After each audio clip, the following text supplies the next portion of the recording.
এই বাবার যে চোখের জল, তার সন্তানকে সে হারিয়েছে।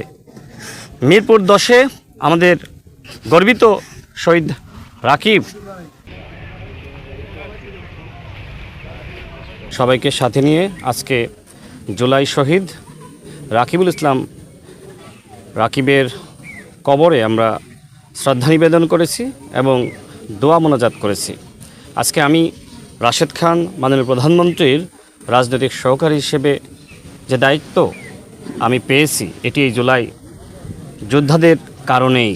যতদিন বাংলাদেশ আছে, এই জুলাই শহীদদের যে সাহস এবং তাদের যে শক্তি, সেটাকে বুকে ধারণ করেই আমরা সবসময় লড়াই চালিয়ে যাব। শেখ হাসিনা অডিও ক্লিপের মাধ্যমে এক ধরনের হুমকি ধামকি প্রদান করছে এবং নানান ধরনের চক্রান্ত ষড়যন্ত্র রয়েছে। আমরা এতটুকু স্পষ্ট করতে চাই, শেখ হাসিনা যদি বাংলাদেশে ফিরতে চায়, অবশ্যই সে ফাঁসির কাষ্ঠে ঝোলার জন্য বাংলাদেশে ফিরতে পারে। এবং এই যে আমাদের বাবা আমাদের সাথে আছে, এই বাবার যে চোখের জল, তার সন্তানকে সে হারিয়েছে। মিরপুর 10-এ আমাদের গর্বিত শহীদ রাকিব, সে তার জীবন দান করেছে।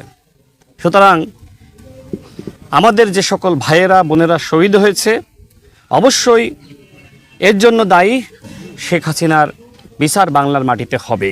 মাননীয় প্রধানমন্ত্রীর উপরে আস্থা এবং বিশ্বাস রাখুন। ইনশাল্লাহ রাষ্ট্রের পুনর্গঠন, রাষ্ট্রের প্রয়োজনীয় সংস্কার মাননীয় প্রধানমন্ত্রী জনাব তারেক রহমানের নেতৃত্বেই বাংলাদেশে সম্পন্ন হবে।